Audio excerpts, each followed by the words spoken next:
बच्चों, आज हम पढ़ेंगे कक्षा 9वीं गणित की प्रश्नावली 2.5 का प्रश्न तीसरा। उपयुक्त सर्वसमीकाएं प्रयोग करके निम्नलिखित का गुणनखंड कीजिए। तो हमें सर्वसमीकाओं का प्रयोग करना है और यहाँ जो दे रखा है इसका गुणनखंड करना है। और इसी तरह के और वीडियो देखने के लिए क्लास 9th और 10th की सारी जानकारी के लिए बच्चों आप हमारे चैनल को सब्सक्राइब कीजिए। तो चलो बच्चों शुरू करते हैं। पहला क्वेश्चन है 9x का वर्ग धन 6xy धन y का वर्ग।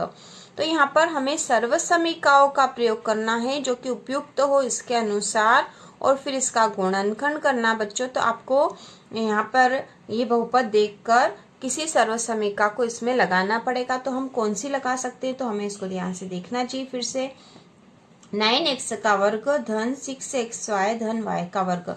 तो आपको याद होगी कि हमने या फिर आपको खुद ही याद आ गई होगी कि हम यहाँ पर कौन सी सर्वसमीका का प्रयोग कर सकते हैं। तो यहाँ पर हो सकती है x धन y का वर्ग, है ना। x धन हमारे पास एक सर्वसमीका थी, x धन y का वर्ग बराबर x का वर्ग धन 2xy धन y का वर्ग। तो यह जो सर्वसमीका थी हमें याद है, ये वाली सर्वसमीका। तो ये सर्वसमीका इसके जैसी दिखाई दे रही है ना। हमें इसको इसके अनुसार थोड़ा सा ठीक कर लेना पड़ेगा जिससे कि हम इसका गुणनखंड कर पाए और ये वाली सर्वसमीका यहाँ उपयुक्त हो जाए, क्योंकि ये हो सकती है ना। तो देखो बच्चों क्या हो सकता है, यहाँ पे 9x का वर्ग है ना, 9x का वर्ग है। तो यहाँ पे केवल x का वर्ग है, 9 का वर्ग नहीं। तो यहाँ पे हम इसका वर्ग भी कर सकते हैं क्या बच्चों। ये किसका वर्ग है आपको याद होगा, 9 3 का वर्ग है ना। 3 गुणा 3 बराबर 9 होता है। तो यहाँ हम इसके साथ लिख सकते हैं 3 का वर्ग और x का वर्ग है ना धन 6xy को कैसे लिख सकते हैं बच्चों, 6xy को कैसे लिख सकते हैं। 6 को हम क्या लिख सकते हैं, 2 गुणा 3 है ना, 2 गुणा 3। तो यहाँ पे भी 3 आ जाएगा, यहाँ पे भी 3 आ जाएगा, xy ठीक है धन y का वर्ग। ठीक है, तो हमें यदि ये वाला फार्मूला यहाँ लगाना हो, ये वाला, तो यहाँ पे हमें चाहिए x का वर्ग। तो हम देखो बच्चों यहाँ 3 का भी वर्ग और x का भी वर्ग है, दोनों का वर्ग है। तो हम क्या कर देंगे, 3x का वर्ग है ना, 3x का वर्ग हो गया। तो यहाँ पे 3x x के बराबर हो जाएगा, तो x का वर्ग हो जाएगा धन 2xy है। तो 2 और x के स्थान पर हमारे पास क्या 3x है। तो यहाँ हो सकता क्या 3x, हाँ हो सकता है ना। 2 के बाद 3x हो गया, ठीक है, 2 गुणा 3x और y तो है ही सही, ये y हो गया। तो ये 2 गुणा 3xy ये पूरा हो गया है धन y का वर्ग, y के स्थान पर y आ जाएगा। ठीक है बच्चों, तो यहाँ ये हमारी सर्वसमीका हो गई है। 3x का वर्ग धन 2x के स्थान पर क्या बच्चों 3x है और y धन y का वर्ग। तो यहाँ पर ये इसके अनुसार हो गई है। अब हम इसके स्थान पर, इस पूरी के स्थान पर क्या लिख सकते हैं बच्चों, किसके अनुसार थी ये सर्वसमीका, x धन y का वर्ग बराबर था x का वर्ग धन 2xy धन y का वर्ग। तो यहाँ पे x बराबर क्या हो गया, x बराबर क्या हो गया 3x।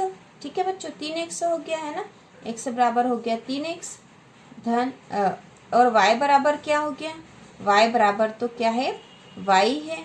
ठीक है, y बराबर तो y है। ठीक है, तो इसके अनुसार अब हम लिख सकते हैं इसको, x के स्थान पर 3x धन y के स्थान पर y इस पूरे का वर्ग। ठीक है, 3x धन y का वर्ग हमने इसके अनुसार इसको लिख लिया है। और इसको और भी कैसे लिख सकते हैं, 3x धन y का वर्ग है, मतलब क्या हुआ बच्चों, 3x धन y में 3x धन y का गुणा होगा। ठीक है, तो यह हमने इस सर्वसमीका का गुणनखंड निकाल लिया। ठीक है बच्चों, ये इसका उत्तर है। अगला दूसरा प्रश्न है बच्चों, 4y का वर्ग ऋण 4y धन 1। इसे भी हमें उपयुक्त सर्वसमीका का प्रयोग करके इसका गुणनखंड बताना है। तो हम पहले यह देखेंगे कि इसमें कौन सी सर्वसमीका का हम प्रयोग कर सकते हैं। तो यहाँ पे है 4y का वर्ग ऋण 4y धन 1। तो यहाँ पर यह किसके अनुसार हमें दिख रही है, तो यहाँ पर यह लग रही है बच्चों हमें x का वर्ग ऋण 2xy धन y का वर्ग। ठीक है, तो इसके अनुसार यह हो सकती है और यह होता है x ऋण y का वर्ग। x ऋण y का वर्ग बराबर होता है x का वर्ग ऋण 2xy धन y का वर्ग। इसके अनुसार यह हो सकती। तो देखो बच्चों कैसे इसको हम जमा के बिल्कुल इसके अनुसार कर लेंगे। तो यहाँ पे है 4y का वर्ग। ठीक है, 4y का वर्ग, तो यहाँ 4 का वर्ग नहीं, केवल y का ही वर्ग है ये। तो ये 4 किसका वर्ग होता है बच्चों, आपको पता है 2 का होता है। 2 गुणा 2 बराबर 4, तो 4 को हम 2 का वर्ग भी लिख सकते हैं, है ना। 2 का वर्ग y का वर्ग ऋण, क्योंकि यहाँ 2 हो जाएगा तो इसलिए हमें 4 को हम फिर 2 गुणा